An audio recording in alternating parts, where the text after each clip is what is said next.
us the opportunity to forge for ourselves and for future generations a new world order. Good evening, folks. You're listening to the Hour of the Time. I'm William Cooper. Is against the wall. The chair is against the wall. John has a long mustache. John has a long mustache. It's 12 o'clock, Americans, another day closer to victory. And for all of you out there on or behind the lines, this is your song. Time, weather, and Veteran of 3 foreign wars, entrepreneur, and warrior poet, Tony Arterburn takes on the issues facing our country, civilization, and planet. This is the Arterburn radio transmission.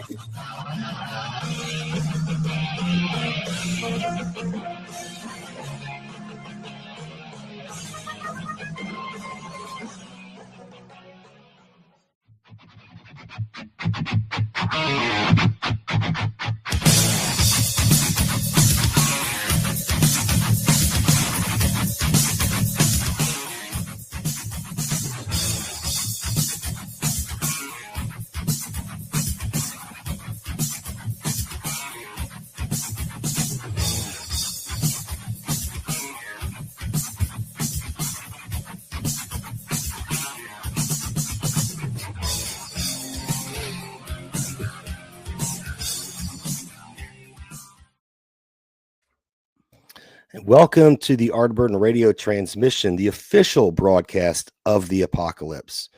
Tony is not here today, as you can see. What I hear is he's out at Fort Knox deadlifting the vault so he can estimate the amount of gold that's actually there. But we look forward to seeing Tony next week. We are the Knights of the Storm, filling in for Tony. Yes, it takes 3 of us to match the geopolitical and precious metals knowledge that he has, but we will do our best to hold down the fort. So I am Jason Barker. I'm one of your hosts, and my 2 co-pilots today. I have with me the lovely Karen Carpenter. How you doing today, Karen? I'm doing fantastic. It's an honor to fill in for Tony today, and it's great to see you, Jason, and Ashley, and everybody in the chat. Right on. And then my other co-pilot today is Ashley. Think, Change, Repeat. What's up, Ash? Hello, very happy to be here, and I know that we have a lot to talk about today. There is it's a crazy time. I say that a lot, but it's more applicable than ever. Glad to be here with in y'all. Interesting times. And we do, Karen. All right, so I'm going to try to share my screen. We're getting a late start here today. We had a little technical glitch, and I'm not sure that's the wrong screen. Look at that. I'm using Firefox today, folks, which is not the one I normally use, but it's giving me issues logging into Tony's and mine, so I'm using a different browser. Not sure if I will be able to share the audio, but let me give this another go. Share screen.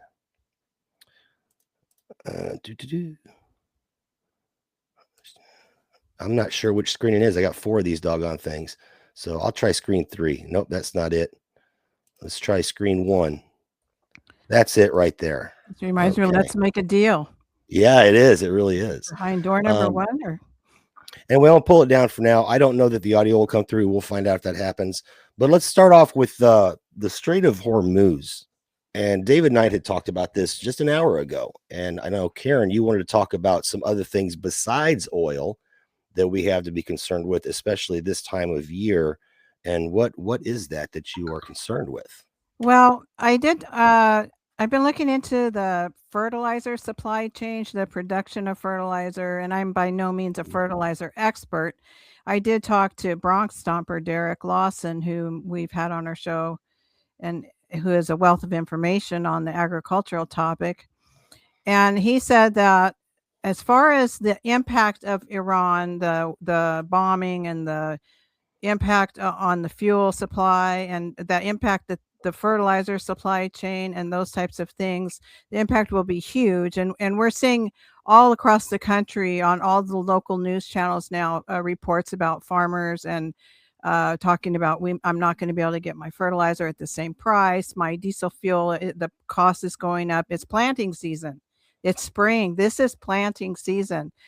Large percentage of the fertilizer used in America is comes from overseas, is imported, or the components to make the fertilizer are imported, and it takes a tremendous amount of petrochemicals to make the components for the fertilizer to begin with. So impacting the oil and natural gas and the supply chain coming from Iran, where the oil fields are being bombed now and the supply depots, etc. So not only is the supply of petrochemicals being impacted physically, but we've got the shipping issues. But then you've also got the impact that will bump on later as far as the food prices go. Diesel prices for farming is incredibly important, and they're already going up. And then Derek also mentioned that with Ukraine, the Ukraine war, the fertilizer supply took a big hit, and we had heard about that previously, and we're aware of that.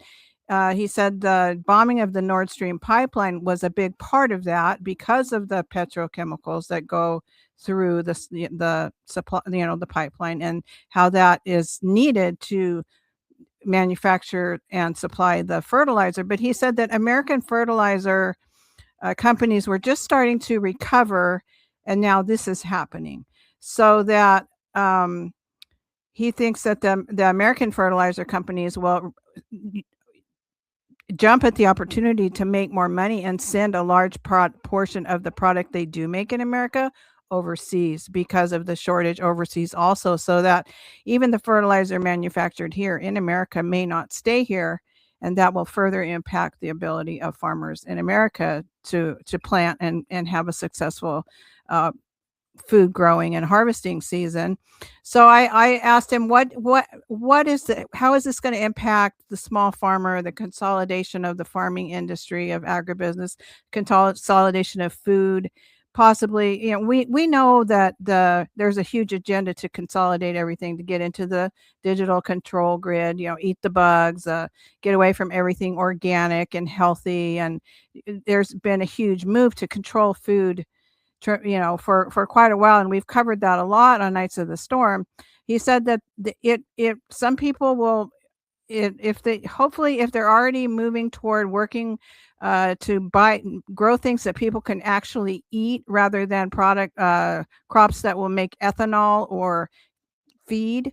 So if they're growing things that people can actually eat, going to farmers markets, co-ops, participating in the more local economy, those types of farmers will do well. So that will push more farmers, also smaller farmers, into those types of growing activities that will supply the local economies with good quality food. So it may be a blessing in disguise in some ways. So just in conclusion there, I think it's more important than ever to look at where your food is coming from, to plant your victory garden yourself, plant your garden and grow it. Even we talk about what's coming from the sky. It's not organic. Yes, we know that, but it's food. So plant some food. It's that time of year. There are a lot of sources for heirloom seeds. And so we can do that. Get a good compost pile going in your backyard. We have a couple of barrels that we cut the bottoms out and we throw all of our scraps and leaves and things in there. So we have some good compost going. So I think this is more important than ever to do that. And if you can support a local farmer, your farmer's market, find those and do what you can to support those growers, because they need our help. Yeah. Before we jump over to Ashley, I want to see if this works or not. I'm going to try to play this and let me know if you get any audio. This is what David Knight talked about. It's kind of interesting. He talked about it because you and I, Karen, talked, all three of us, we talked about the fertilizer piece and the, and I hear there's plenty of fertilizer in Washington, D.C. You could go there. But yeah, let me know if you can hear this or not. If you can't hear it, I might go old school and just push the mic over by the speaker. But let me give it a whirl here.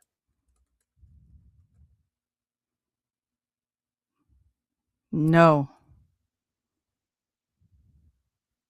Yeah, I was afraid of that. Like I said, I'm using a different browser because there were some issues with logging in since I have my own StreamYard. What I'm going to do is I'm just going to push the mic over by the speaker and you guys should be able to hear it.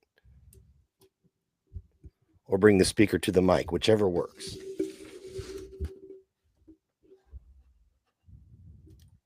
something else that is coming, not just oil, but also the basis for much of the fertilizer that we get worldwide, happening right now at planting season time. You've got people in the United States saying they're having a difficult time getting fertilizer. And the fertilizer, the elements that they're getting from this to make nitrogen-based fertilizer, 1/2 of all globally traded sulfur and 1/3 of all globally traded nitrogen fertilizer passes through the Strait of Hormuz. But it's worse than that, because they're going after the facilities that actually produce the stuff that they then transit through the Strait of Hormuz. To produce the chemicals needed to grow much of the plant's crops, natural gas is broken down to extract hydrogen, which is combined with nitrogen to make ammonia, and then mixed with other elements, carbon dioxide, for example. All told. All right. So I think we get the point there that this is bigger than oil. And, we keep talking about the oil, and the 20% of the petrol, energy moves through that strait. And then we act like it's not a big deal because, we only depend on 2% here in the United States. But going back to your food point, and this is a war on our food, by the way. That was one of the first things I covered when I started the Foxhole podcast, war on food. But we don't grow all of our own food. We get food from other nations. Other nations require that energy, that the liquid gas, to be converted over into nitrate fertilizers. So we're going to see a huge amount of food not coming in that we normally would see. We're not getting help with that area because all of our allies do require more energy to come through that strait. Absolutely required. Just because we're okay, we're kind of like throwing all of our allies under the bus here, and they're not willing to help us. We aren't. I don't think we are okay, though. The impact of the grocery bill already, the fuel bill. I live in California. Honestly, I haven't looked at the gas prices this week, but I'm sure it's close to $6. Yeah, we're doing okay here, but I think the point, Karen, that you're making, that's a good point, is we can't just look at the cost of gasoline at the pump or diesel at the pump. No. Because even if we can stave that off here within our nation to a certain degree, if it only goes up because we're only getting 2% of our energy from there, if our food and diesel and stuff only goes up by 2%, what about all that other food that comes from other nations? Because their costs are going to go up way more than that, and we have to buy that product to supplement our own supply. And there's some other stuff I would like to talk about with droughts and water curtailment and stuff like that. But let's jump over to Ashley and get your thoughts, Ashley.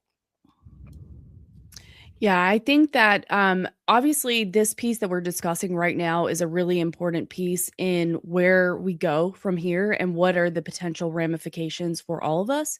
And I've seen a lot of predictions about what we currently see happening. And some people are saying that the global south is going to be affected first and in a more severe way than we are here.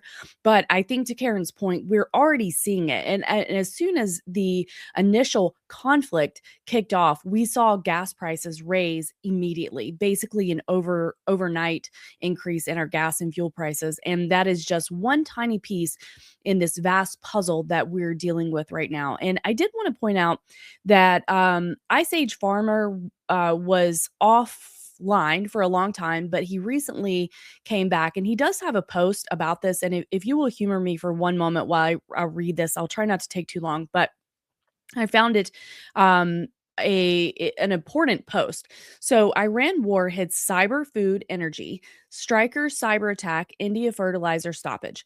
Iran's escalating war is now striking on multiple fronts. Massive cyber wiper attacks plus real world food and energy disruptions. Handala, Iran-linked cyber attack on Stryker wiped data from 200,000 devices, halting operations. India's fertilizer production stopped due to the LNG shortages right before planting season, as has been mentioned in our conversation here and in the chat. Fuel rationing hits West Australia, which is emergency-only sales, and Bangladesh, while Vietnam, South Korea, and Pakistan impose work from home, price caps, and austerity measures like 4-day work weeks. This isn't hypothetical anymore. Cyber pandemic warnings from IBM and the World Economic Forum linked reports are playing out alongside engineered shortages impacting global rice, wheat, cotton, and sugar supplies. The technocrats are engineering crises, managing perceptions as they cast blow after blow on supply chains. Start gardening now.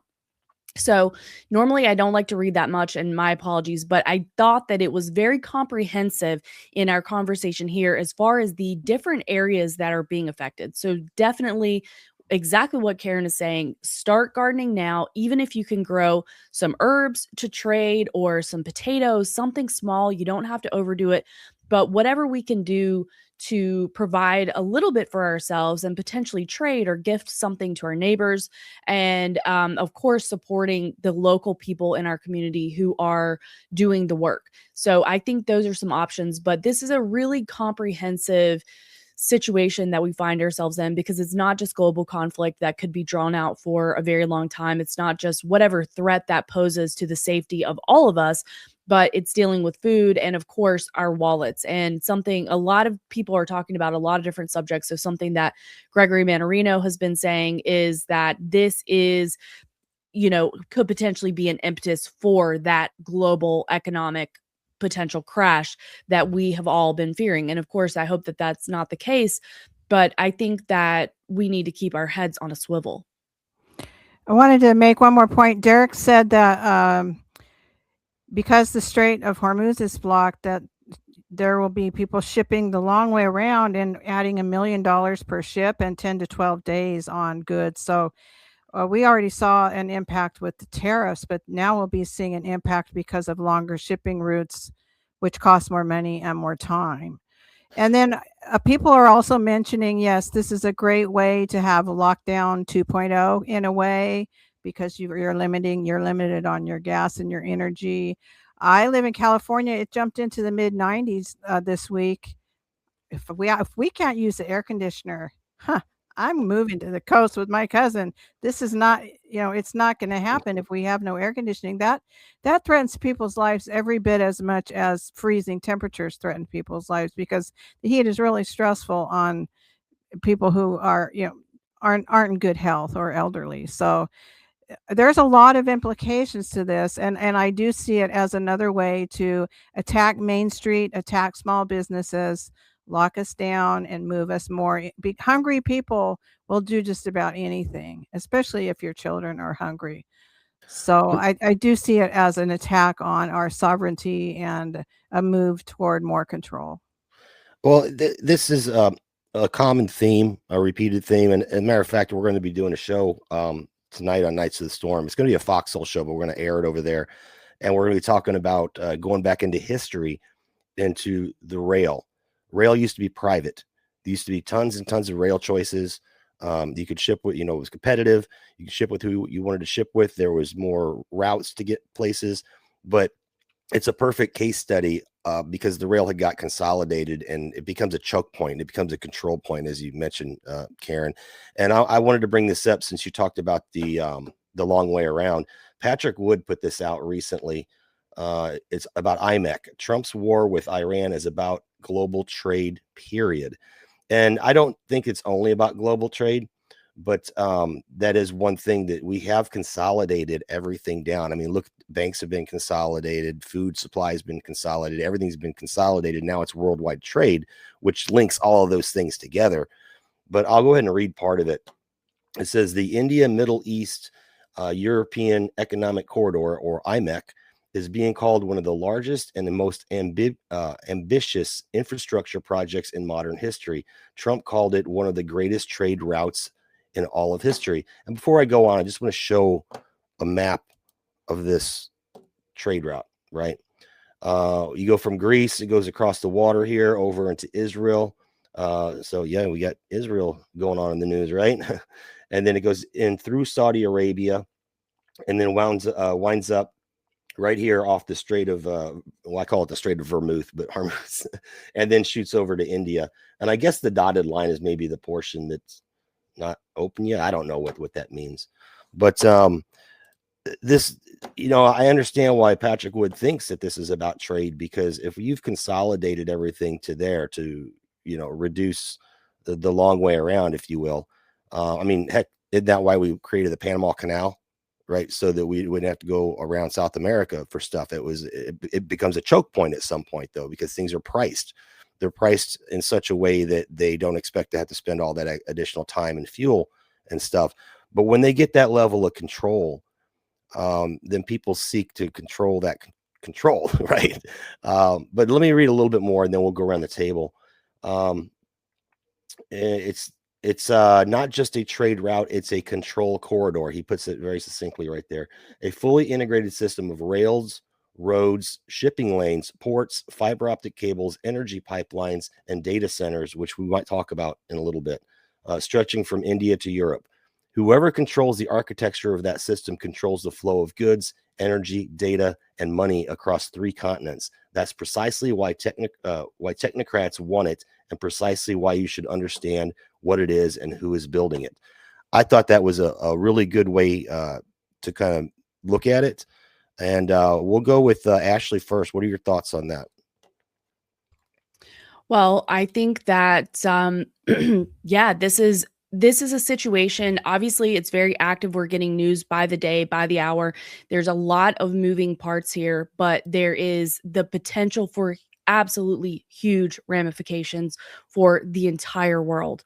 And I think that I don't know for sure, because we also get conflicting information when people are analyzing the motivations and the moves of the Trump administration. For example, they're saying, "Oh, well, they made a huge mistake here," or they didn't plan on this. And I disagree. So I think that if you are trying to bring these pieces together for essentially what we've been talking about for a very long time, the complete control of the entire world, then this would be the way that you facilitate that. And like Karen was saying, it is very reminiscent of a lockdown 2.0. We're already seeing that rhetoric. We're already seeing propaganda talking points that mimic that as well.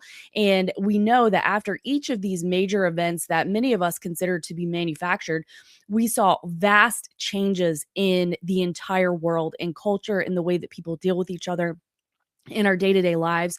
So I think that this is absolutely a piece of that puzzle that is setting up the next stage. Yeah, Karen, your thoughts? Well, I think that Greenland makes a little bit more sense if we look at what's going on now. The shipping lanes, you have to control shipping lanes, and so I think that that's something that we need to think about here. And even Venezuela, those both seem to have a little bit more context now. I don't buy the incompetence explanation at all. I've been seeing some reporting that the insurance companies that pulled the insurance on the Strait of Hormuz are affiliated with the Rothschild City of London. It's not, this is a lot more globally initiated than, it's the same syndicate. And I think that this was intentional. Events may change and it may not be completely laid out ahead of time, but I think that this has been in the works for a long time, and it's a direct attack on all those things that we need to have a good quality of life and independence, personally and in every way. Well, one just needs to look at history to see what this is, and think that this is beyond oil. It's beyond Israel's conflict with Iran. When we look at it from a shipping lane or shipping system, it's actually a system, not just a lane. We look at the aspect. All we have to do is look at recent history. Do you remember when all the ports, the guys went on strike, and what happened to the price of goods, the availability of goods? It spiked. And then we can turn around and look even more recently with the tariffs.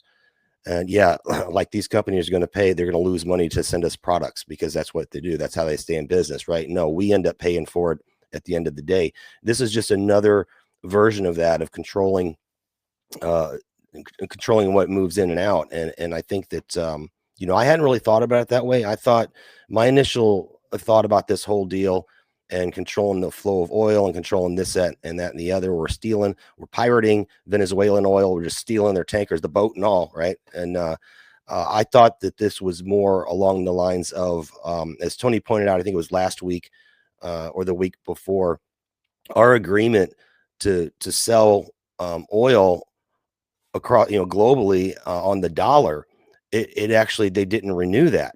So now we have a real competitor. We have the BRICS nations that are trading in gold, they're trading in rubles, whatever they're trading in. And that petrodollar was the only thing that kept our inflated dollar kind of somewhat afloat, because there's so many people that own American debt. How are they going to get their money back if the money's worthless? Like what did Putin call them? Candy wrappers, right? Or toilet paper, I think it translates to.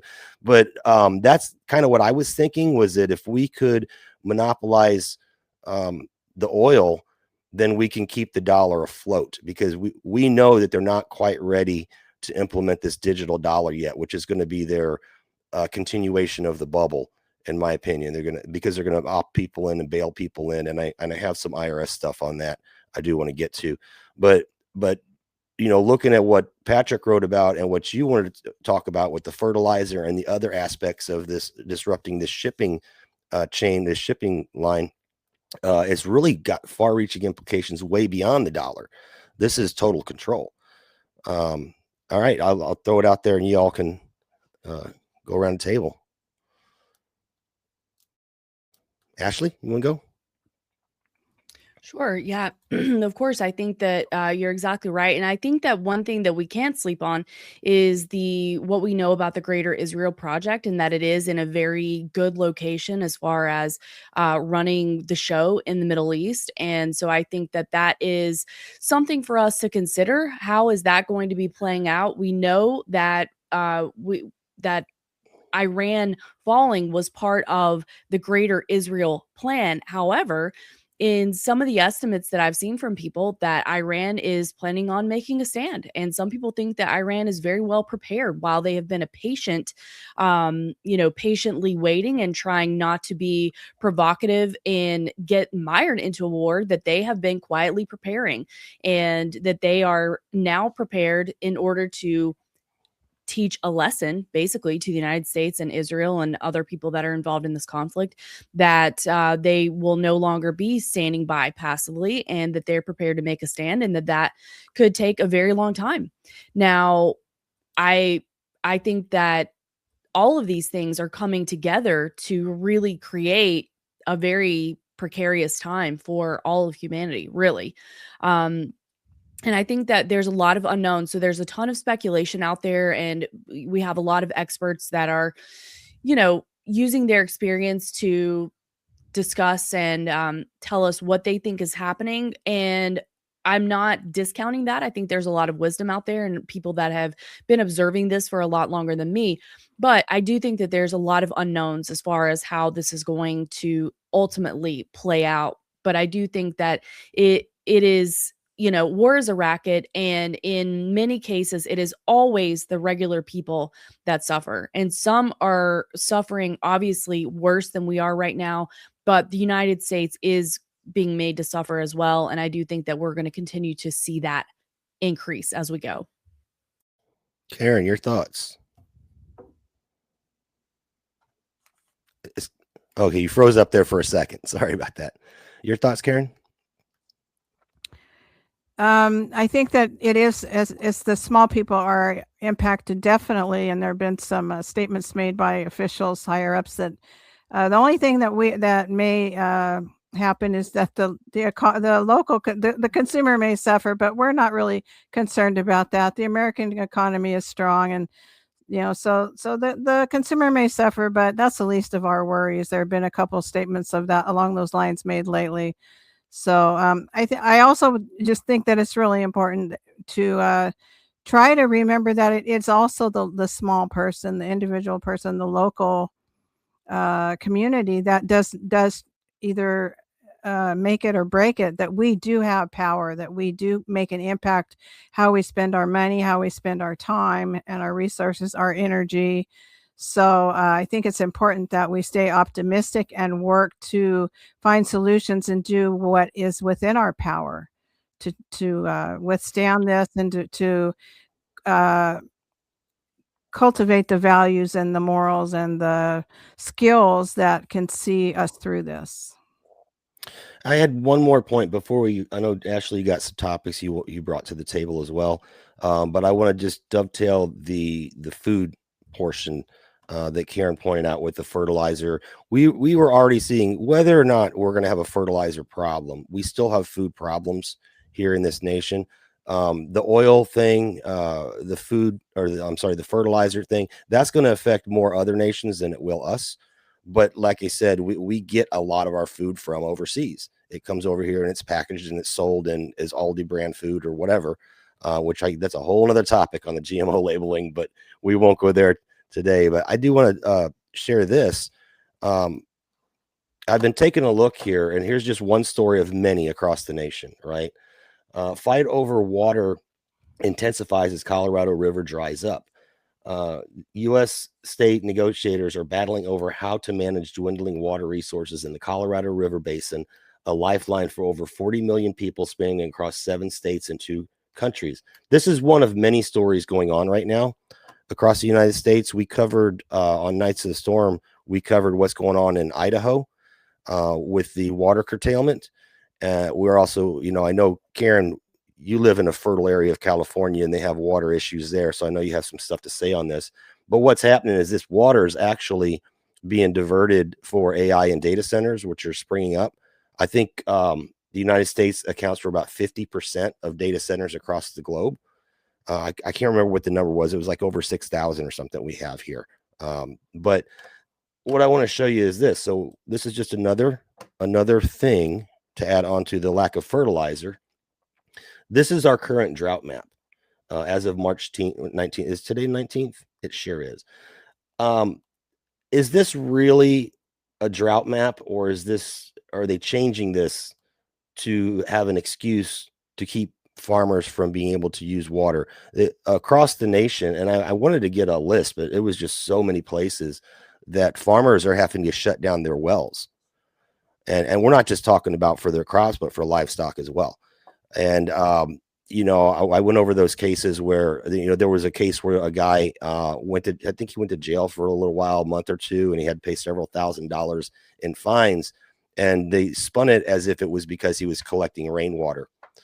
And that wasn't the case at all. That's not what he was prosecuted for. What he had done is he had dammed up a couple of little creeks to, keep the water. But those creeks, the people downstream had rights to that water first. So what he did was took their rights away. So it's always the downstream people that get priority. If you're upstream and you want to utilize that water, you can't impact what they're doing. However, with data centers, or in the particular case that we talked about was a cobalt mine in Idaho, which is at the very base where all these tributaries run in. They were the last ones there. So it's not like they were there first and they had rights to the water and the farmers all of a sudden started farming and drilled wells, but they're making them shut their wells down. So that's going to be another thing. And I know it's not really related to this, the strait being closed and the fertilizer, but it kind of is, because we have additional problems that are going to happen with our food supply. And again, that's another choke point. So I don't know, any thoughts on that before we go to Ashley's topics? I do have a few thoughts. Yeah. First of all, yes, I live in the central San Joaquin Valley of California, which produces a huge percentage of the country's fruits and vegetables.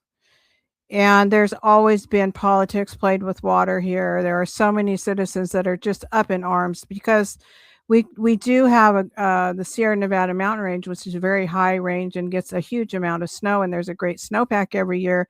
And a vast amount of water goes right back out to Sacramento River, out into the Pacific Ocean every year. And that doesn't need to happen. We have plenty of water. We could have irrigation for the crops, and we could also generate hydroelectric power that's very economical. And as it is, PG&E, Pacific Gas and Electric, who I consider criminals, murderers, they're just raising prices higher and higher and higher, electrical and prices. And so that's a huge issue in California, the whole water thing, the politics of water.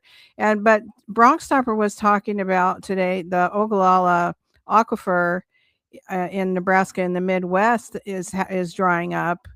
And he said that in Saudi Arabia doesn't allow alfalfa to be grown in their country because it's so water intensive. And so a lot of land in the Midwest is used to grow, owned by Saudi Arabia, and is used to grow alfalfa, which is water intensive, that's shipped back to Saudi Arabia for their livestock and their race horses.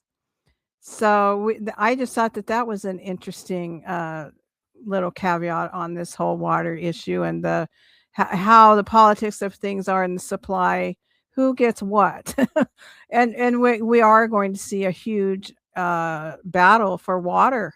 Water is life, and Deborah Tavares has been talking for years about being able to find primary water, know where the primary water is in your area, because there is really no shortage of water. The water cycle is a closed system. Water doesn't disappear. We always have the same amount of water in the Earth system. So the question is, who's using it and where is it going? Again, that's another control point, another choke point. And, with weather manipulation, they can make it rain where they want it to rain. Ashley, your thoughts? Yeah, I think that while, like what you were saying, Jason, it may seem unrelated, it actually definitely is not unrelated, because what we are seeing is many, many issues that are affecting the livelihood of the regular everyday person, the everyday American, and some of the control that has been wrenched from us for political interest, or for these the good old boy system, basically. Like the point that Karen made, that was a really fascinating fact, Karen, about that. But that's going to be about who knows who and who's making backdoor deals in order to sell out the American people. And this is one of the things that I think it also is. It allows us to introduce the point that this is why politics are not our friends. No politicians on either side, because these issues are so fundamental and so basic for anybody to actually speak up and try to address them. They could do that with the platform that they have, and that would start providing immediate improvement for quality of life for Americans, and they never do it. And it doesn't matter on either side. Things continue to move in the direction that they are, which is what we're talking about, is that the people at the top of this pyramid continue to become wealthy and scratch each other's backs, while the regular person is being taken advantage of. And not only that, their voices are not being listened to. So oftentimes we talk about getting local, and in some cases local citizens have been able to make a difference to prevent a data center from being put in their area. And a story that I've talked about a lot is that there's an entire documentary about these predatory practices of Walmart, that Walmart would go into towns, and oftentimes the town citizens would have to come together and rally and sign petitions and try to stop a Walmart being put up in their town if they didn't want it. And it is possible. But something that we've talked about on nights is the fact that oftentimes this is being done in a cloak and dagger way. And these deals are now, because they recognize that they are unpopular and that people don't want them, and people know that their resources are being stolen for them, that they are making these backdoor quiet deals to facilitate data centers in towns. So people may not even be aware of it. So all of these things coming together are absolutely continuing to tighten the screws on the American people and people of the world. And so again, I think there's so many moving pieces that there's a lot for us to keep our eye on, but it's important for us to know and acknowledge what is happening in our own country. That's crazy. I'm actually looking at chat now, and Brian Deb McCartney says Kentucky is loaded with Saudi Arabian racehorses. They practically own the place. Isn't that crazy? That's absolutely crazy. But anyway, what do you got for us today, Ash? I don't want to, unless Karen has anything more on the topic. I'll just say, for the data centers, we covered the one in Tucson, and the city council had a non-disclosure agreement. They could not disclose to the citizenry of Tucson that the deal that they had made to construct this data center, and it was going to tap into the Tucson city water. And eventually the citizens of Tucson got so vocal and showed up at the city council meetings in force that The data center was stopped. However, the people are well aware that they need to stay on their guard, because they'll find another way to get it done. Yeah, unfortunately, these data centers and AI centers are going to continue to go up, even if we don't even use the internet. Say you got to cut off, you're not using websites, you're not storing your pictures online in the cloud. You know, something as simple as like your cell phone, all of your contacts being backed up so that when you get a new phone, it just automatically updates everything. All that is stored in the cloud. There's increasing demand for it. But even if everybody stopped using it, there's still going to be a demand for it. And that's going to be one of my topics, because it's not really about providing us a service. Like, you are the customer, or I'm sorry, you're the product, right? If it's free, then you're the product. Absolutely. And it's about global control. We're talking about control points here today, whether it be the Strait of Hormuz, or whether it be the water, or whatever control points. And one of the control points is going to be the banking system. That's where the AI and data centers are going to come in with Palantir, social credit, all that stuff. But I won't go down that deep rabbit hole. Let's move over to Ashley. What you got for us today, Ash? Well, really quick on the data center, I did want to say that in my hometown many years ago, so this was before we got to this point that we're at now, but Google wanted to put in a data center. And what they did, so this was before it was maybe on as many people's radars, but they promised investment in local schools, they promised local jobs, and they promised that they were going to be part of the community and providing money in an impoverished county. So this is also part of the predatory practices. And I really consider it to be just talking points from these people, that hopefully people are starting to wake up to this, because this is often what we see, is that the regular person is paying, in depending on where you live, huge amounts of money in property taxes, which for all intents and purposes keeps you from technically owning your own home, your own property. So that's first. But when you pay the property taxes, it is said that it's for, schooling and that kind of thing, but it's required of us. But then we see these counties start giving away huge tax benefits in order to bring in these giant corporations that have big plans, and they always promise like huge employment for the area, and on the promise of getting the really discounted land and giant tax breaks. So this is the way that the system seems to work in order to get these people in to these places. And they often will promise the citizenry something, like I was talking about with Google. And of course, it didn't end up being that way. They hired very few local people. The county is still very poor. They did not invest in schools or anything like that. And we see this pattern over and over and over. So just one more reason to try to be aware of if they're trying to build in your town, and to educate people on that they never do what they say they're going to do.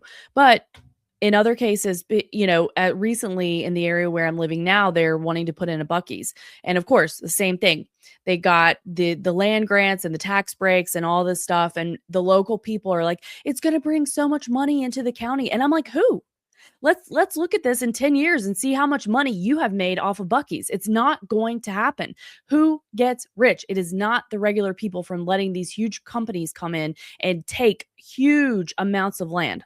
So my apologies. I know that was a little bit of a rant, but it's frustrating that people continue to buy the line that we're, as a county, as a government, we're giving away land that you could never afford in huge amounts of acres and acreage to these giant corporations. And we're telling you that the community is going to benefit, and ultimately they rarely do. And they often get tax breaks for multiple years. Because they're bringing in, and I've seen this happen in small towns across Southern Illinois. We used to have a Walmart supercenter maybe every fourth town or so. So if you wanted to go to Walmart, which Walmart has a lot of products that you can do a one-stop shop and save the running around, but it was a bit of a trip to get there, so you still utilize your mom and pops, same with Buc-ee's being a one huge gas station. What about all the little mom and pop gas stations? There definitely is a long-term impact when you consolidate everything down. And again, control points. What happens whenever there's no more gas stations but a Buc-ee's, or there's no more places to buy food but a Walmart, and then they shut that down? your supply line is gone. So things to think about. I think it's by design, the consolidation of things. We talk about that a lot. Consolidation as a control point, as a control mechanism for people as well. Like if you wanted to herd everybody into a 15-minute city, put those hubs of this is your only option in all these rural areas and then close them down. What are rural people going to do? They're going to have to go where the food is. And if they can't use their own water because there's a data center down the street sucking it all up, a lot of problems here. It's a big picture thing. What's going on in Iran right now is a little piece of the big picture. And I'm glad you brought up, and then David also brought up the fertilizer aspect of it, because you see how it all ties together. But that's what I got. I don't know if we want to move into your topics now, Ash. Sure. And I just want to bring a couple of highlights for what we're seeing in Iran. But I'm glad that we started out the way that we did, because I think the overall point is that there are huge ramifications for this. These things are not happening in a vacuum. So it's not just that the United States is pursuing war with Iran. This is global ramifications, and we're already starting to see it happening. So recently, Israel struck the world's largest natural gas field in Iran. That was yesterday evening. And that ties in with exactly what we've been talking about, in that our gas prices and energy prices are going to continue to rise because the availability of that is being tampered with. So Israel bombed facilities at South Pars natural gas field in Iran, and this that is located under the Persian Gulf and split between Iran and Qatar. Iran said that it was responding by attacking energy facilities in Saudi Arabia, Qatar, and the UAE, and this is contributing to a spike in global oil prices, which we have already talked about here. That article was from antiwar.com. I didn't want to shout them out because Tony shouts them out every episode, and he says that he is now a monthly contributor. So that was for Tony. I also wanted to mention something that I found to be horrifying, but it's something that we've talked about on Nights of the Storm, the potential for this, some small little Easter eggs, some rhetoric that had been being spouted. But this is from an article from the Daily Mail that was shared on Anti-War. And it said, Trump said Tuesday that he is not afraid to deploy U.S. ground troops within Iran. A reporter said, "Are you afraid that if you put boots on the ground in Iran, it could be another Vietnam?" He said, "No, I'm not. I'm not afraid of anything." That should make us sick. I hope that there is no one that is listening to this that is agreeing with what is happening. Iran, or the conflict in Vietnam, was many, many years. It cost many thousands of American lives. And the ones that came back here, it caused PTSD. They were exposed to biological and chemical warfare. It caused families to be ripped apart because of the after effects and because of those that they lost along the way. And never mind the estimated 2 million Vietnamese people that lost their lives during this time. And it was a destruction of the country of Vietnam as well that completely changed the structure from an agrarian society to more cities, to more surveillance, to more databases and more tracking. Does that sound very familiar? Yes.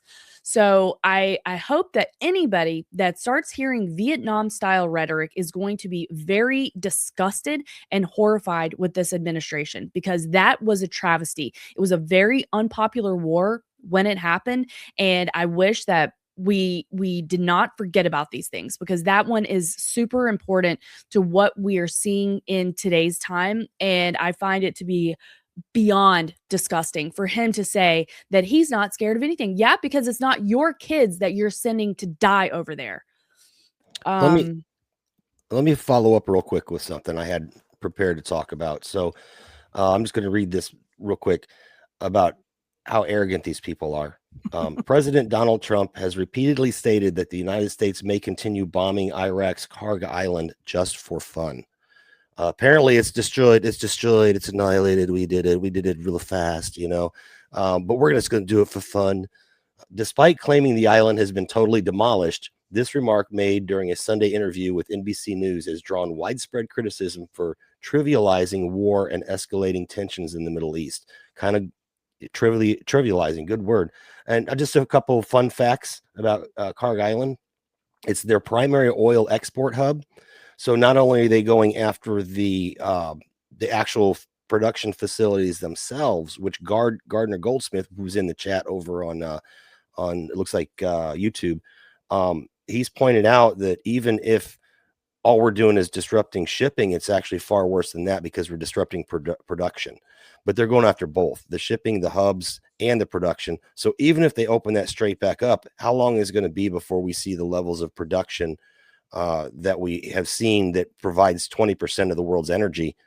It's going to be forever before they get that back up and running. So we're looking at a very, very long-term ramifications for these actions that we're doing. And just so you know, the U.S. military reportedly spent $11.3 billion with a B on munitions in the first week of the conflict, which began February 28th, 2026. At least 13 U.S. service members and over 1,000 Iranians, including 175 children and teachers, have died in the conflict. I do want to reiterate, I read this. I've read it in multiple places. That school that they hit, where all the girls died, the girls' school, they hit it, I think it was like 40 minutes later a second time. So it was a double tap. And that is a terrorist tactic. I learned in my anti-terrorism training, we saw a video of this tactic where, and they filmed it for their propaganda, right?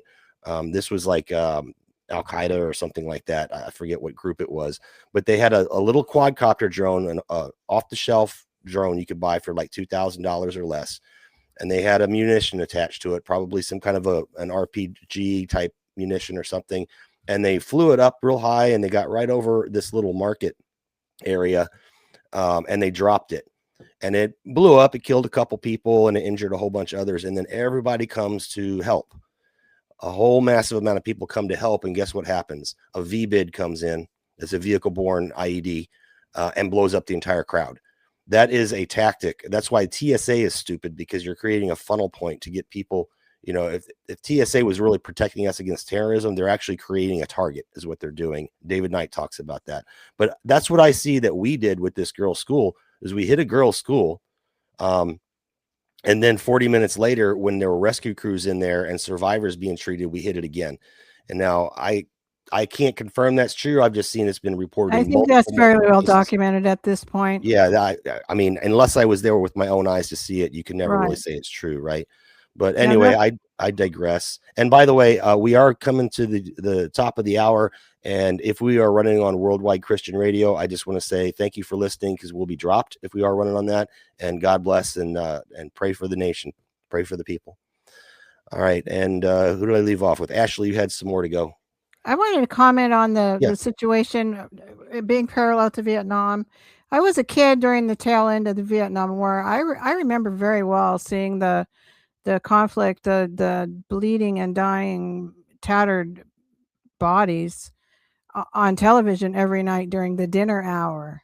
We don't see that anymore, but that's part of the reason that people were so up in arms about it. And I live in an area where a lot of the Hmong people ended up coming because they were used by the United States and couldn't stay in their homeland, so they ended up here. And so I know I had a lot of students whose parents were born in the camps in Thailand. So I'm very familiar with the plight of the Hmong people and the way that their society was changed, and the way that they lived their lives, and the impact on immigration and all those types of things. But I don't think it just has to be the Vietnam War. I think that the tragedy continues anytime with Afghanistan, with Iraq. So many injured people, so many I see commercials constantly for the Wounded Warrior Project, Disabled American Veterans, and I know that the way that veterans are treated is just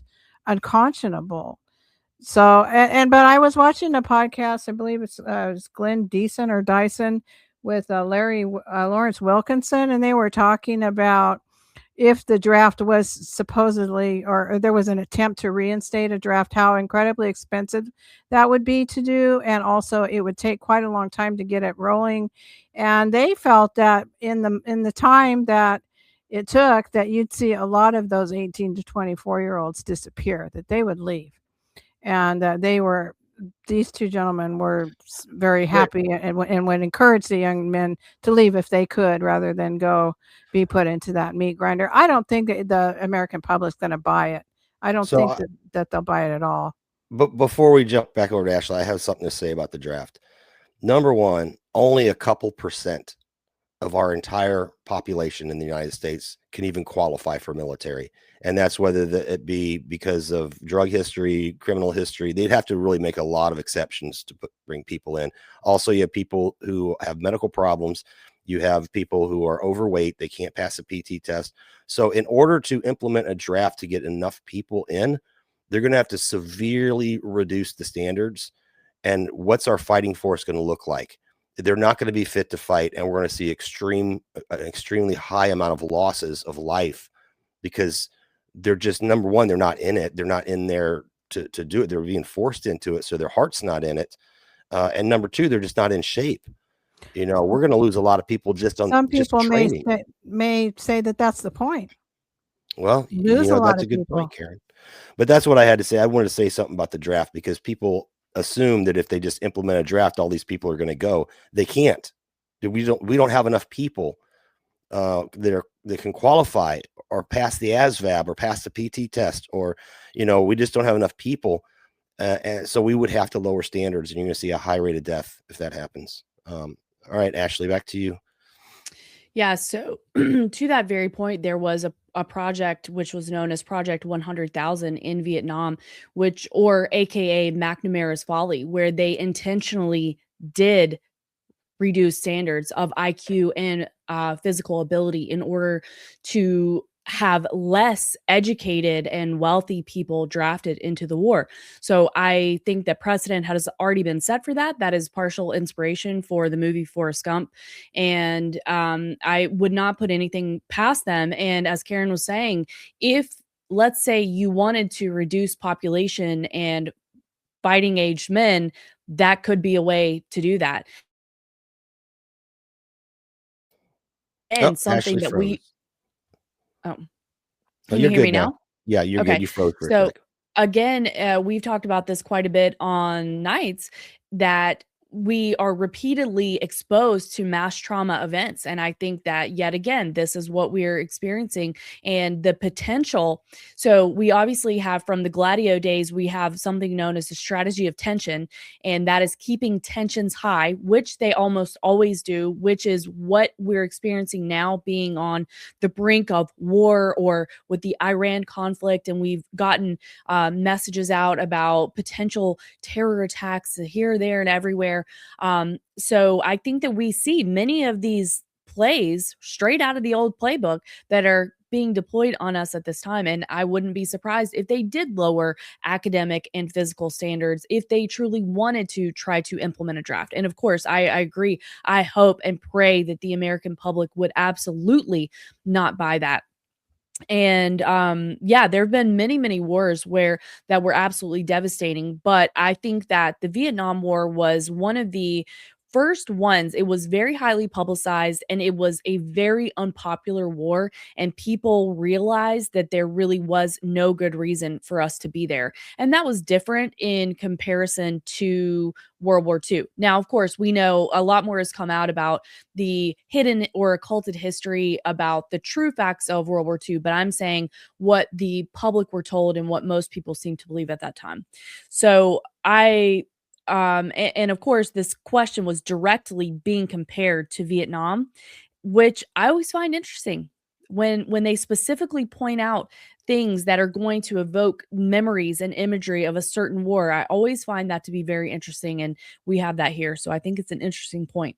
The other thing is that last week, 2,000 Marines were deployed from Southeast Asia to near the Philippines. And so we don't have boots on the ground at this time that we know about, but I find that to be, something that we need to keep our eyes peeled for if they actually end up doing a boots on the ground. And then a couple other quick points here. In regards to this conflict, we did have the top counterterrorism official, Joe Can't resign. Now, I'm not, I don't want to speak about what I kind of think of what is happening here. He's certainly making the podcast rounds with certain people that are probably connected to intelligence. So, not sure what to make of that. And he did lose his wife to a suicide bomber as well. So, he is resigning because he's not agreeing with what we're seeing right now. And Jason does have that article pulled up. Also, we have a guy, Giannis Varoufakis. My apologies. He's a Greek guy, but he's been making the rounds talking about the how the Iran war will cause a global financial crisis. And this kind of goes along with what Gregory Mannarino has been discussing as well, and many others. And so I just wanted to put that out there if people are interested in getting a little more information on what these people think of how this could lead to the financial crisis. And in Iran, there was someone else, Ali Larijani, who has been killed.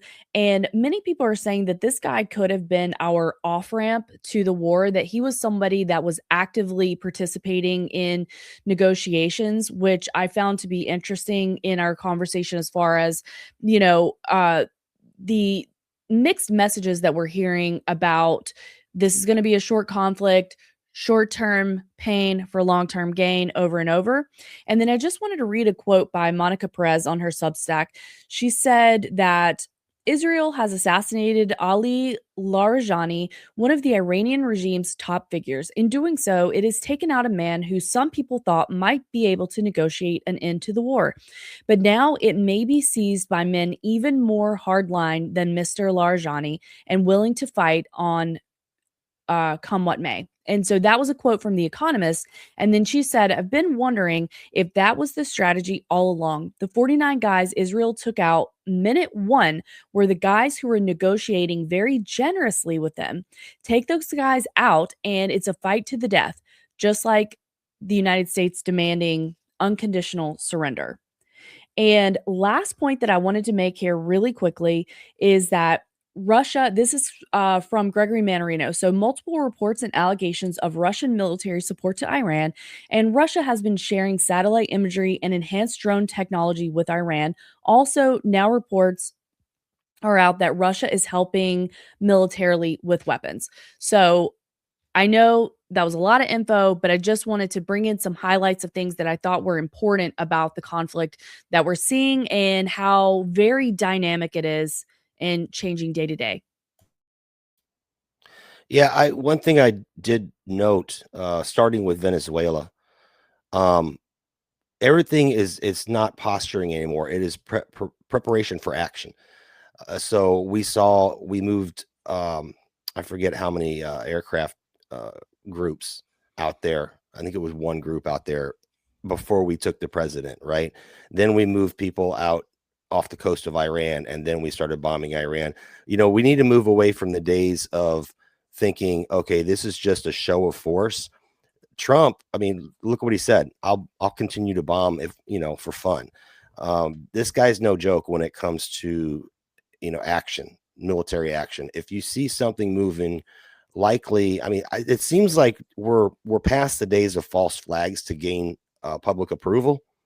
It seems like they don't care anymore. And if we have no diplomacy. I see the end of diplomacy. Yeah. Or, that's a great point. I think you said that was from Monica had said if that was the point, was to get rid of the people who will do diplomacy, then all we have left is an adversary that we must take out. And, 2 weeks to flatten Iran, really 2 weeks to flatten the curve. What's up with the 2 weeks thing? We're 2 weeks away for like decades now, 30, 40 years. Iran is 2 weeks away from a nuclear weapon. Everything's 2 weeks with these people. I don't know what's going on, but it's been over 2 weeks. Iran's still there. So I'm not really sure. It's been over 2 weeks, hasn't it? When did this thing kick off? Yeah, it should have been. It's just been over 2 weeks. Yeah, just over 2 weeks. So, but we're still there, anyway, that was my comments on that. The 2 week thing. I have a couple comments. Go ahead, Karen. Well, when I think of the Vietnam War, one thing I think of is the great music of that era, Fortunate Son, and so many great songs, Crosby, Stills, Nash and Young, and other people. So now, what are we going to have? AI protest music? Uh, that was a It'll be great censored, Karen. there was a great time of activism. It truly was, and that had to be shut down. So we saw a lot of programs run to shut that down or to hijack, uh, get the drugs out there on the streets and get those people to quit doing anything that would matter and tune in, turn on, and drop out. So, and also you talked about Gladio and Colonel Roxanne Towner Watkins is a fantastic resource on Gladio. She has a channel called the Colonel's Corner, and I just love listening to her go over the history and the scope and vastness, pervasiveness of Operation Gladio and how it continues to this day. So that's Colonel Roxanne Towner Watkins. And then Guard Goldsmith also is covering some great stories. I'd like to give him a plug. Liberty Conspiracy, Monday through Friday at 6 p.m. Eastern. And he's talking about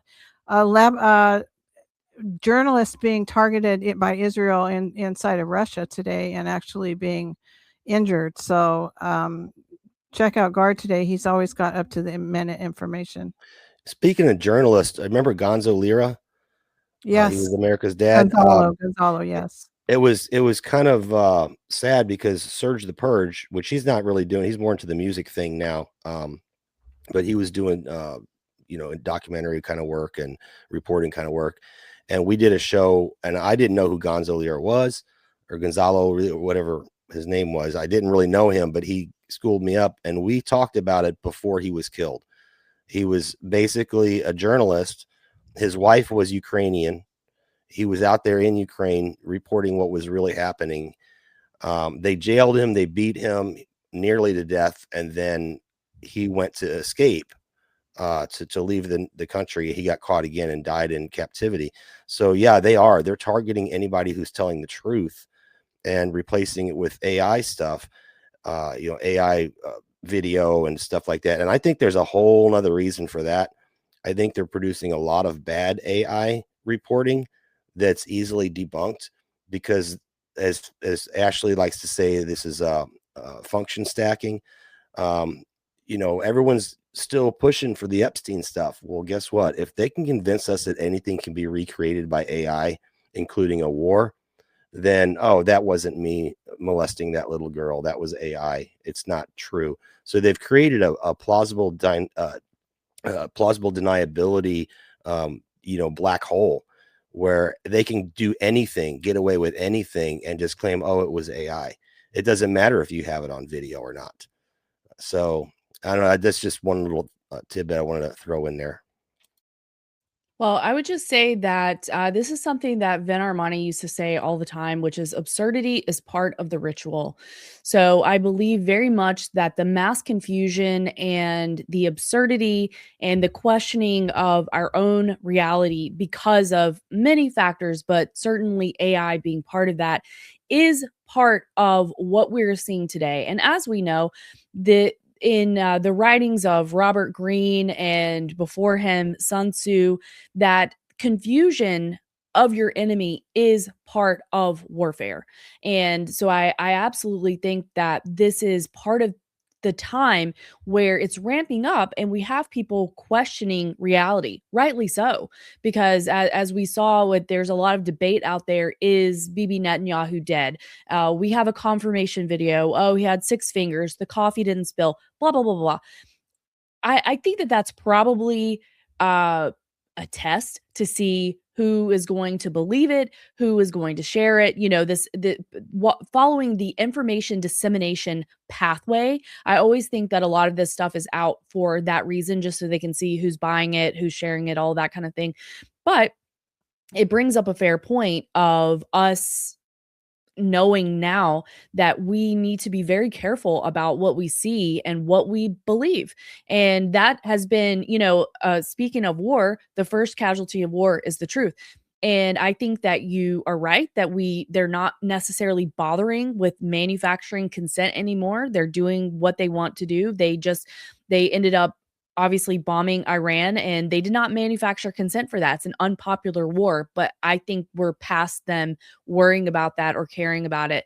But we are in this time with it, even in that particular conflict, there's so much information and so many people that do have excellent analysis, but just opinions all over the map, really, regardless of where you fall on the left right paradigm. And I think that we are in a mass confusion as we speak. So not that we can't try to have our true north. And this is something that we talk about all the time. The grass grows where you water it. And Karen was talking about this at the very beginning of this episode, that when we stop seeing ourselves as victims to the system and affecting our own lives, that is when we regain power. That is when we lose confusion. We lose the feeling of helplessness. So we can do that. And having these conversations with each other and the amazing people in our chat, that helps us to stay grounded. So I consider that an act of activism, an act of resistance for us to say, we don't buy it. We're not buying whatever you're selling. Yes, Kenny Powers brought up the wag the dog 100%. I just want a song about an old shoe. uh, and I think it's worth rewatching in these times. I just watched that with Doc on his watch along. I don't think it was this past Saturday, but the Saturday before. It was a couple weeks ago. Yeah, I had never seen that whole movie. I've seen some clips, and it was really nice to sit and watch it. You know, it's a pageant. All the world's a stage, right? Anyway, I don't know if you had any more, Karen, Ashley. I had one thing to get to with IRS, and it kind of touches base with some of the stuff we talked about today as well.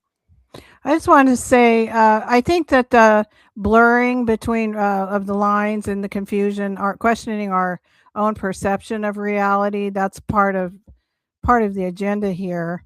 So it's more important than ever to do things in the real world, stay in touch with the earth under your feet and the trees and people and pets around you, and that's what's really truly real. Not that our friends aren't real, you know, of course are real too, but it's really important to keep that center more than ever. And Tony, or I'm sorry, Kenny Effin Powers. I love that name, Kenny Effin Powers for life. That's awesome. He says, good movie, very relevant. So is The Matrix more than ever. And I would add to that 1984. I know that was a book, but it was also a movie.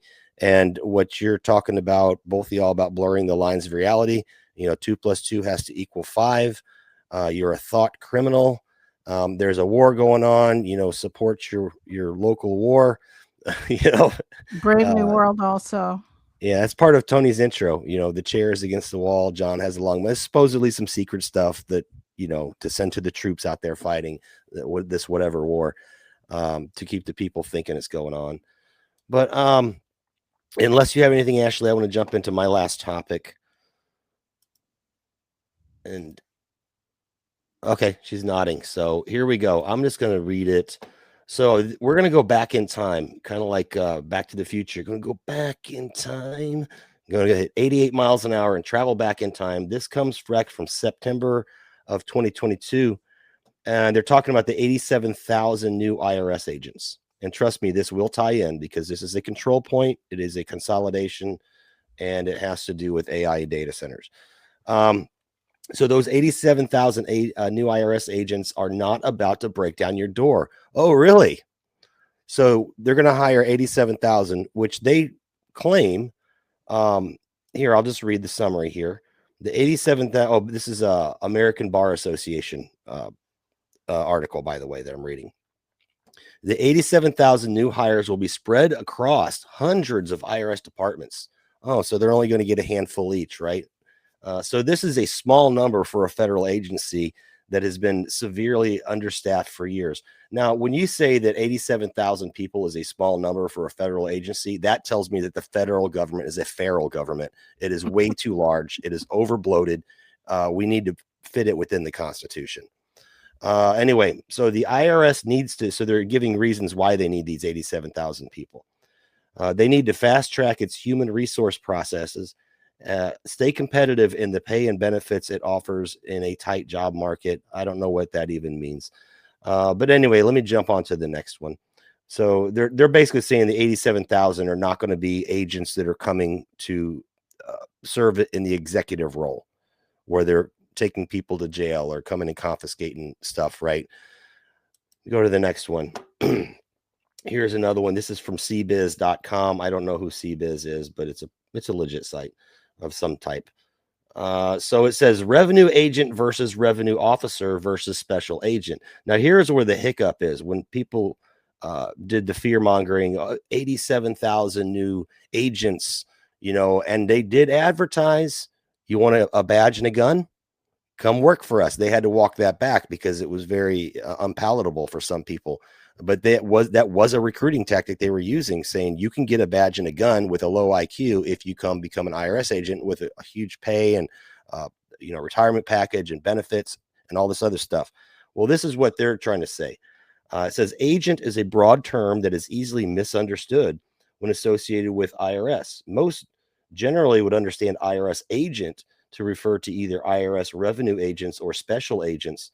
Currently, there are approximately 10,000. So wait, so there's 10,000 currently, and you're going to add 87,000, but that's not really, don't be concerned about that. We only go up by a factor of almost 9, right? But yeah, it's just a few people here and there. That's all it is. So don't worry. They're not going to come kick your door in, and I'll get to that in a sec. So the employees who have agent in their job title, so they're making, playing word games here, it's highly unlikely the IRS will hire an additional 87,000 employees who fit this category. So they're going to labels now. All right, let me move right along here. And this is what I really wanted to get to. The use of artificial intelligence and data analytics to modernize operations. This is from tx.cpa. This is like a CPA website.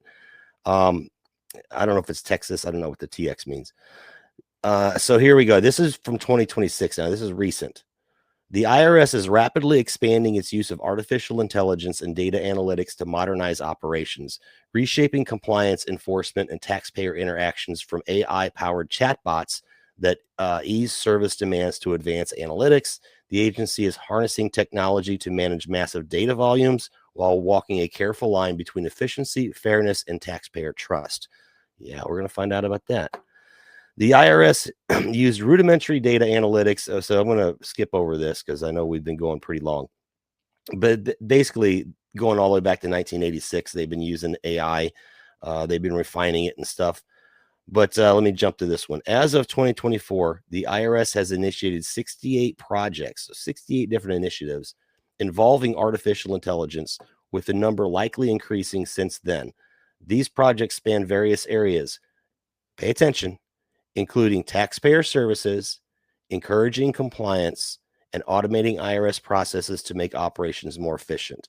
So if AI, and this is the question I want everyone to ask themselves, if those 87,000 agents, and I understand that they weren't hired overnight, this is over the next several years, they're going to ramp up to 87,000. If they're not there to enforce compliance, i.e. kick in your door and take your stuff, what are they going to do if AI is taking care of the rest of this stuff? They're training the AI. That's my question. I think they're training the AI. But what do we need 87,000 people for if the AI is already doing this? I mean, it says here they already had since as of 2024, and this goes back decades. They've been using various earlier models of AI to do all this stuff. Like when you call and they, it tries to help you with your problem, or it's going through auditing, it's going through your stuff. I mean, and you might think this doesn't mean anything to me because I pay my taxes and I do this, that, and the other. But the last part of this is, let me get to this. Here's an article from, again, back in time. This is from 2024. It says, will Biden Harris administration revive its bank surveillance scheme on the way out the door? So this is where I think that these agents come into play, and also where the AI comes into play. So I'll read it. Americans are still unclear on whether Biden-Harris administration will, on its way out the door, revive a plan to have the IRS surveil everyone's private bank transactions by creating an invasive financial reporting scheme. The Biden-Harris administration proposed the bank surveillance program in 2021, which could turn local banks into extensions of the IRS with required reporting of nearly all customer financial information. So this was looked at. Chairman Jordan and Representative Hagman, they did an inquiry, and this dates back to 2024 as well. They did an inquiry into whether or not this actually went on. And this is a violation of our constitutional rights to be secure in our documents and stuff like that. Plus, think of it on the big picture, folks.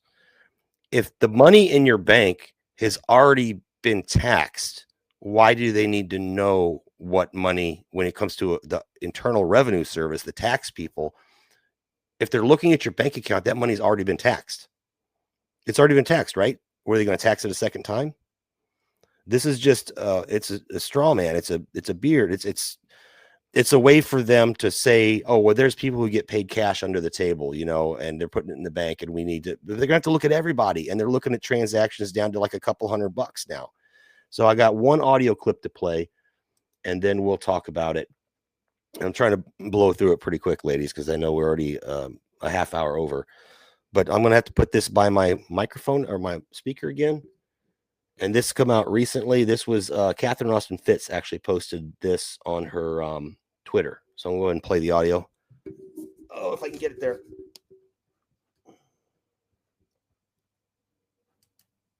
Learned is that the IRS, in fact, has been using AI to access bank accounts of American citizens without any kind of a search warrant or even without any specific claim that they have committed a crime. So this was something that was discovered by an undercover journalist. And what they found is that the IRS has claimed that they have access to every single person's bank account. This person also indicated that they've been working with the Department of Justice and that they have absolutely no problem whatsoever going after the little guy to make sure that they are paying their taxes. This is such a blatant violation of the Fourth Amendment that Jim Jordan and I sent a letter to the IRS demanding that they provide additional information about what they are doing with AI and what they are doing to protect the civil rights of American citizens. All right. So there you have it. This is kind of the latest development on this, that it has been confirmed. And this was from Fox. For those listening on audio, this was a Fox broadcast. So they have been using AI to look at all of our bank accounts. And for what reason, I don't know. The IRS has, because they've already taxed that money, that savings. So why are they doing this? I mean, I guess they're going to play this, oh, you're working for cash under the table. Well, guess what? I don't have to put that cash in the bank. I could put it under my mattress, and you would still never know about it. And they're also going to claim it's being used for money laundering or drug activity or what have you. So, you know, I see this being, and not to go too biblical here, this is mark of the beast stuff. I researched this back in the 90s when I was really into reading the Bible. I wanted to read it cover to cover. The mark of the beast stuff and the end times really fascinated me. I did a lot of research, and I'll just tell you this, that back then they were talking about an ID that included biometrics that was tied to a bank account with a computer system that would track every single person's bank account in the world. They already had, ironically, they had a computer somewhere in Europe that's acronym. I forget what it stood for, but the acronym was BEAST, Beast. So they called it the Beast. And they were, it wasn't being used for anything, but they were processing kind of a test, a whole bunch of bank accounts. So they were already doing this. I don't think they were American bank accounts, but they were just testing the technology. And yeah, the you know, the biometrics, the ID, the monitoring of the bank, the computerization of everything, they were talking about that in the early 90s. Now, I technically think that the vaccine has something to do with it as well, because if you don't get your vaccine, or whatever the thing, the vaccine's a placeholder, maybe, I don't know. But if you don't do what you're told, then you won't have access to that because it's computer controlled. So I don't know, that's a little conspiratorial, but I just find it odd that we now know that we're here. as much as there was pushback against it, we know that we're here. And if you include Palantir in with this, Palantir was also going to know all of your social media posts and everything else. And, you might not be able to buy or sell because of a social credit score or carbon credit score.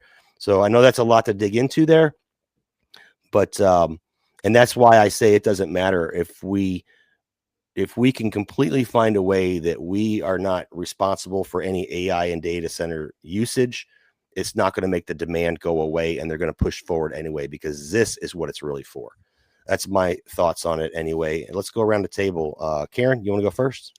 Sure. Personally, I think that the purpose of Doge and Elon Musk and his team was to gain access to more of the federal databases and get that information. And I always thought that's what that was for, was to get the AI access to more information about each and every one of us. And with flock cameras, and the push, there's also, we need to keep an eye on the FCC. They're pushing to put cell towers every few hundred feet. So and there'll probably be cameras on those towers, is my hunch. So I see that there will be, you won't be even able to sell a car, put a sign for sale, put something out for free in front of have a yard sale, do any of those things that we do without some kind of surveillance and possibly accountability. You're having a yard sale. How much are you making from that yard sale? And where's my tax? Where's your tax money? You gave away a couch, or you sold it for $50 to a neighbor. Where's the money, the tax money from that? So I think that this all ties in with that, and with that surveillance. I agree. Ashley, your thoughts? Excuse me. I agree as well. And I think that we've been moving to this for a very long time. We already had restrictions in place. And if you go to the bank and you're transacting in more than $9,000 in cash, then you're going to have to fill out the paperwork. The bank requires that because they want to put you on a radar, even though it's your own money. And assumably you already paid taxes on it. But in the name of preventing, yes, money laundering and drug dealing, for the kind of stuff that the government does, they want to make sure that you don't have the ability to do that. So that obviously has been in place for a very long time. And then we have seen, if you look at the amount of information that you have to provide to a banking establishment to get your bank account, it already has been in place. It is intimately involved with your social security number, your name, date of birth, address, all of these things. And that information was required over 20 years ago. And then in the early 2000s, in the 2004 range, was really when we began seeing the push in the introduction of a mass acceptance of debit cards and a mass acceptance of online banking. So the pieces have been being put in place for a very, very long time. And I think that what we're seeing now is a furtherance of that, or a continuance of that, and the continuing to work on knowing, essentially having full surveillance on how people spend their money, and probably, incorporating that into maybe a more central database as we see the push for using this information as a control mechanism. And that's what it's all about, right? That's what we know, a social credit score. And supposedly that's already deployed in China with the WeChat app, the mass surveillance, the social credit score, all of these things coming together as a control mechanism to limit what you can say, the critique that you can lobby at the ruling class, the money that you can make outside of the system. I mean, all of these things are under the radar, and they have been for a long time. So this is incrementalism in that way. They're continuing to, to crank it up, but ultimately as a control mechanism. And I do think that that could be in, like what we did see during the pandemic times, the the attempt to force mass acceptance of a experimental injection, that if you don't comply because it's safe and effective and we told you so and you speak out against it, then this is going to be used against you as punishment. And I think that all of these little pieces are coming together for that way. Are they going to be successful? I don't know. I hope not, but they're trying. That's for sure. I do want to talk about moving the Overton window. As you said, they're slowly working us into this stuff. We went from a cash society where you go to the bank and use a little tube, and it would shoot you over a lollipop for the kids and, you know, your cash, and you do like a deposit slip or a withdrawal slip or whatever. Then, you know, we started using checks, and then all of a sudden that became a debit card. The debit card, then they moved into, and people were using credit cards as well, but I'm just talking about your savings, you know, what's in the bank, what you own, or what the Federal Reserve owns. And, you know, they get it first. You're just, you know, it's weird how that works. Tiger could tell you about it. But anyway, what I did notice about 5-6 years ago, I can't remember how long it was. For some reason, every single one of my credit cards, debit cards, everything, within about a 3-month time period, no matter how long it was till that card expired, they all sent me a new card with the chip in it. Right? It happened within like a 3-month period. The only one that didn't have a chip that I didn't get a new one on was my what Tony would know as a DPP card, the dumb private program, or what's called the Star card now. And that's one you can use on base, like at the military places. Very high rate of interest for most people on that. And so, but I would use it because there was no interest on like clothing, military clothing, if you had to buy something uniform wise or whatever. But anyway, then those cards were not even nowhere near expired. And then they all sent me a new card again. They had the tap to pay. And what does the tap to pay? What problem does that introduce? And I'm always looking at the problems. It's very convenient, right? And a lot of this, you know, was really happening just right around before COVID. You know, you don't want to touch anything. You don't want to swipe anything. You don't want to stick something inside. You just want to get it close and tap it. Well, what that also introduces is a problem of people can come up with a scanner and scan your butt where your wallet's sitting and steal your information. So now that's not good enough. We need another layer of security. So let's throw biometrics in there. So what I'm noticing is the way that the system works, how people pay for things and conduct their daily lives is slowly getting more intrusive to where now you're going to need a fingerprint. And, you know, it's been a couple decades ago, they already experimented with biometric cards with the fingerprint card. They were just too expensive to produce and the technology just wasn't quite there. So I found that interesting. I was researching into it a couple months ago. And Karen. Okay, Karen's got to get going. She just sent me a private chat. I know you got some people coming over. So, Karen, before you jump out of here, final thoughts and let people know where to find you. Okay, I want to say use cash. There has been a resurgence in cash. I follow Catherine Austin Fitz pretty regularly, and she said that there has been a resurgence in the use of cash. I've noticed that gas stations around here, you pay less if you pay in cash. My daughter and I got a pedicure the other day. If they were really grateful to have cash, and they charge less for their services if you pay cash. So use cash. We aren't going to avoid a digital system, but if we can also keep it analog, we need to maintain the analog, and we will have the digital, but it's crucial that we also maintain the analog. And the way you do that is to keep using cash. It's really important. I can be found on North Nights of the Storm with Jason and Ashley on Saturdays on Rumble at 2 p.m. Eastern, 11 Central. And I also am the assistant to Angry Tiger for Tiger Tales on Angry Tiger's Den channel on Rumble. He plays a set list, does a mix, and then we take requests, your requests for a couple of hours. Saturday nights at 5:30 Pacific, 8:30 Eastern. We have a lot of time, so come join us. And it was great to spend the time with everybody today, and thank you to Tony for the opportunity. Right on, Karen. Well, thanks a lot for helping out today. I know it was short notice, but I think we did pretty good. So thank you. I really enjoyed myself. All right, Ashley, do you have any comments on anything or final thoughts? And I can plug everybody. Maybe we should do shout outs too as well. We can do that. Do you want me to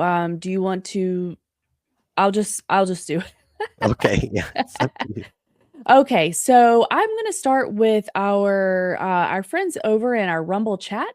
So we had Brydeb Mac, we had our friend Dustin Helm, we had Narrow Way, Narrow Gate, we had Ann Christ, and I'm scrolling. I don't have my normal comprehensive list, everyone. So if I missed you, I truly apologize. But I of course love hearing from everybody in the chat and all of your commentary and thoughts. It adds a lot to the learning experience that we're doing here. We had Mia Ganidi. I'm sorry, Mia Janidi. I don't know. I apologize for that. And then we had Soaker Joe 2. And I think that maybe wraps it up for the folks that were in the chat over on Rumble. Did you call out Ann? Ann was in there. I did say Ann, yes. Okay, cool. And in our chat over on YouTube, we had Angel Blue, which is our friend Cecilia. We had Kenny Powers for life. We had Billy Ray Valentine, and we had Guard Goldsmith. And I think I called everybody over on YouTube. If I didn't, just drop me a note. But we appreciate everybody. Thank you so much for joining and chatting in with us. And it really is always wonderful to see everybody there. And we really appreciate the input. Thanks a lot, Ashley. And I'm just going to do some plugs here real quick before we get out of here. And I got a new thing. Every time if I'm going to host for Tony or we're going to stand in, I'm going to do a show and tell of an item I get in Wolfpack. So anyway, we'll talk about the gold. So right now, the gold medal, the yellow medal, is at $4,604. It's down lately, so maybe now is a good time to try to snatch some up if your person can source it, because even though the prices are down, it's not easy to get. Tony's talked about that. Your white metal, the silver, it's at 71.29, so it is down as well. If you have some extra change, maybe go try and get you some if you can find it. And you can find Wise Wolf at wisewolf.gold, and that'll take you over to the Wolf Pack, which is what I'm going to share with you today for my show and tell. So Wolf Pack, what that is, that's a buyer's club. So like, let's just say I got $5,000. I got a tax return or something. I got 5,000. I said, I want to go get some metals. Well, 5,000 alone, I want to be, it's not a significant quantity for the big guys to deal with you. So they're going to charge you a premium just to deal with you. What Tony does is he could take my 5,000, lump it in with the monthly members that are paying anywhere from $50 a month, a couple $100 a month, lump it all into, maybe make that into 10,000 or 20,000. And then they take them seriously and they give them better deals. And then he splits that savings across the board with everybody. And I wanted to share this. I got this really cool coin. This is my new favorite coin. A while back, I got a 1922 peace dollar, which it's in pristine shape. I was hoping it was one of the high relief rare ones that can go for like thousands of dollars. I bet you were. It turned out not to be. It was missing. I didn't send it off to get checked, but I went through, and that's the fun thing about this is getting the 90% silver in your Wolf Pack. It's a fun thing to go look at the history. You learn about coinage. You learn about different mints. This one is my new favorite one. Check this out. Is a 1904 Morgan in extremely good shape. And I also got a couple other coins that I've never had. I got two different quarters from, I think one is 1903 and the other is 1920, but they're not a normal quarter. They're ones I don't have. So I want to show you real quick. This is the fun thing, and it could be lucrative. Here is the Morgan I'm talking about that I'm holding in my hand right now. It's worth, let's just go down to the values, because Tony's going to sell it to you for what the melt, they call it junk silver. You're going to pay whatever the melt value or the spot price of the 90% of it in silver or gold or whatever it is. Or gold is, I think the gold coins are actually full gold, but the silver is 90%. So mine is a 1904 O mint. That's what mine is. So in good condition, it's worth $80. In fine, $92. And this is a suggestion. You never know what a collector's willing to pay, right? Extremely fine, 104.31, and uncirculated is 158. And this website, by the way, is coinstudy.com. I love this website. Every time I get a new coin from Tony or I get one in better shape, I'll come here and check it to kind of estimate if it's worth a little more than the value. You know, maybe I go down to a coin collector and make some cash on it. Anyway, so mine, you can kind of get an idea of the conditions. Mine is better than good condition, better than fine condition. It's maybe between, it's maybe between fine and extremely fine.